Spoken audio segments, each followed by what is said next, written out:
Pemirsa, Koordinator Gerakan Sejuta Tes Antigen Alif Iman Nurlambang mengatakan kolaborasi pemerintah dan masyarakat menjadi kunci keberhasilan dalam mengatasi pandemi COVID-19. Diperlukan solidaritas bersama untuk saling menjaga dengan tetap menerapkan protokol kesehatan ketat usai menjalani vaksinasi. Simak perbincangan kami bersama Alif Iman Nurlambang, Koordinator Gerakan Sejuta Tes Antigen. Vaksinasi terus digencarkan di berbagai daerah dengan sasaran masyarakat umum menuju pandemi terkendali. Upaya pemerintah dengan vaksinasi dan prokes ketat diharap mampu menekan angka COVID-19 dan target 70% kekebalan kelompok. Kita akan mengulasnya langsung bersama Alif Imam, Koordinator Sejuta Tes COVID.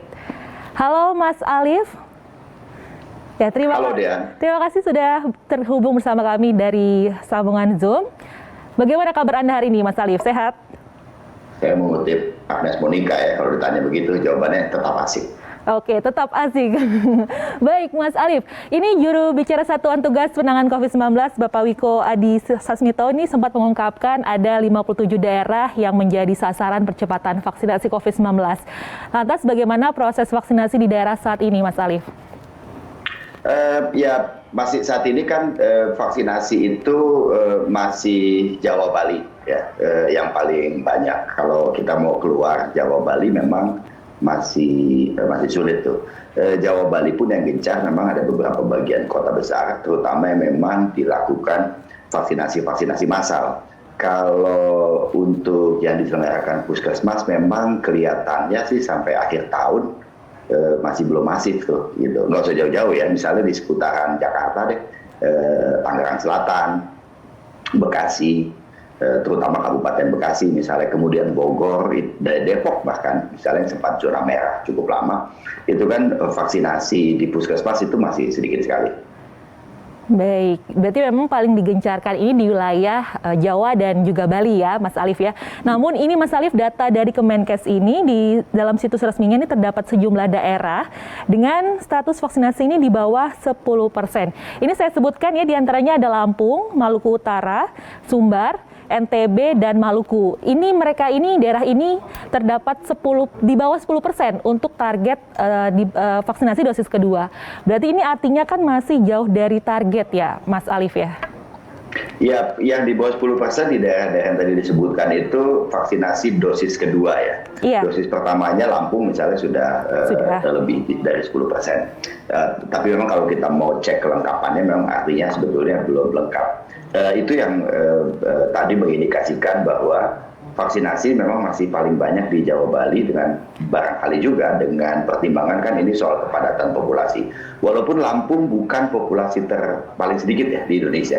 Populasi paling sedikit saya kira Kalimantan Utara ya di Indonesia itu. Jadi nah Papua belakangan memang mulai digencarkan kan dalam kaitan kan dekat bulan depan itu mau ada Pekan Olahraga Nasional gitu. Jadi itu memang masuk akal untuk segera digencarkan.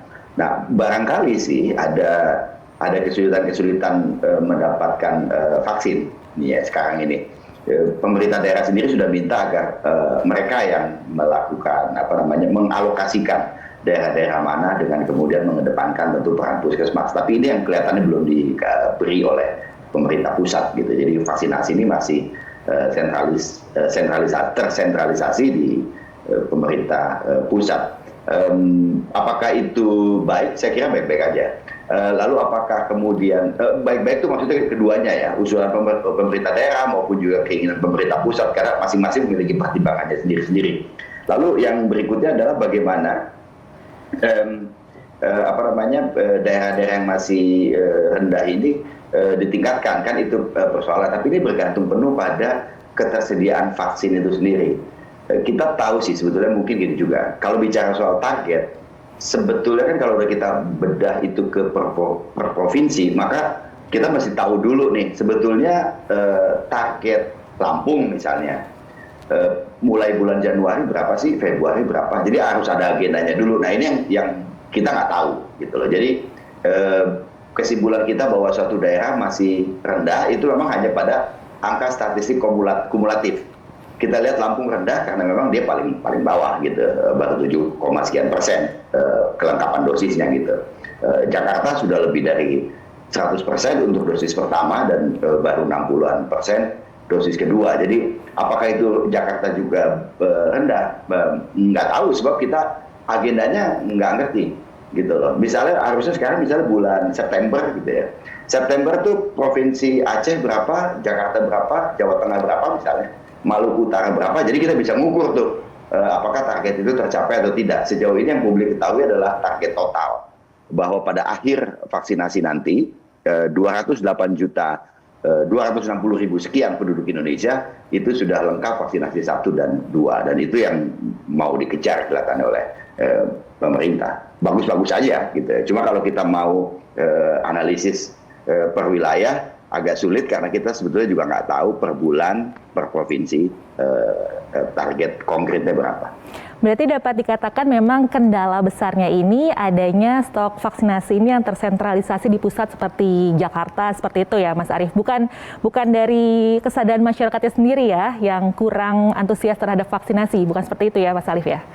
Gini, untuk faktor nomor 2 ada juga kontribusinya bahwa masyarakat masih ada yang enggan untuk vaksinasi. Tapi begini, penduduk kita kan 245 sampai 265 juta ya. Target vaksinasi itu 208. Jadi kalau kita mau bilang masyarakat enggan, kita mau tahu dulu nih sebetulnya berapa banyak sih yang enggan gitu. Kalau dia yang enggan itu adalah di atas angka 209 juta, saya kira memang mereka juga bukan target vaksinasi. Jadi nggak apa-apa gitu loh. Sejauh ini sih kelihatannya faktor pertama yang paling dominan, yaitu suplai vaksin itu sendiri yang masih belum cukup. Walaupun kita harus kasih juga apresiasi, kita garis bawahi secara tebal bahwa Indonesia tergolong negara dengan populasi yang sangat besar, yang cukup cepat melakukan vaksinasinya gitu ya. Itu harus kita akui juga. Iya, betul sekali memang Mas Arief. Lantas sekarang ini kan kasus COVID di sejumlah daerah kan sudah terpantau menurun dari sempat kemarin melonjak signifikan ya. Apakah Indonesia saat ini sudah bisa dikatakan memasuki tahap aman nih Mas Arief? Jangan ya. Karena gini, indikator suatu wilayah aman itu bukan dia turun secara gradual atau secara tiba-tiba pada kurun waktu tertentu, karena pandeminya masih berlangsung, vaksinasi belum sepenuhnya, katakan belum seperti Amerika. Amerika pun juga belum bisa dibilang pandeminya sudah berakhir atau sudah aman gitu ya. Jadi mungkin baru, bahkan tahap terkendali pun belum ya Amerika itu. Jadi saya kira kita jangan dulu untuk melihat bahwa situasi aman. Ini kan begini, tahun 2020 kita sering sekali ngelihat data seminggu turun gitu, kita bilang ore kurva turun, pandemi terkendali begitu. Bulan depannya naik lagi gitu. Jadi sekarang pun begini, apakah angka ini turun karena memang kita bisa mengendalikan atau karena testingnya yang masih lemah? Akan ada pertanyaan itu juga gitu loh. Jangan-jangan karena testingnya berkurang sehingga temuannya juga berkurang gitu. Kemarin itu ketika terjadi ledakan di bulan akhir Juni ya terutama, lalu kemudian sampai pertengahan Juli ledakan kasus, itu kan juga sebetulnya testingnya masih rendah. Hanya saja memang orang yang terpapar cukup parah itu sangat banyak gitu, sehingga itu nggak bisa ditolak lagi gitu loh. Jadi testing harus didorong kemudian pada saat itu, dan kita dapetin angka yang cukup gede gitu. Jadi ya kita jangan mengulangi itu. Jadi begini sekarang ini, kita jangan takut pada angka gede gitu. Kalau dia berasal dari testing yang masif, gitu, testing yang banyak. Jadi nggak apa-apa. Oh kita bakal 40.000 lagi lift per hari, nggak apa-apa. Yang penting satu, dia berasal dari testing yang masif. Yang kedua, bahwa mereka yang positif itu adalah kemudian bisa dipilah mana yang memang harus dirawat di rumah sakit, mana yang tidak. Tentunya dengan adanya kurva yang menurun ini, tentunya kita harus lebih mewaspadai lagi ya dengan apa yang akan terjadi ke depannya. Begitu kan Mas Arief? Baik, kita akan membahas lebih jauh lagi Mas tentang prokes dan juga vaksinasi selepas jeda, dan pemirsa tetaplah bersama kami.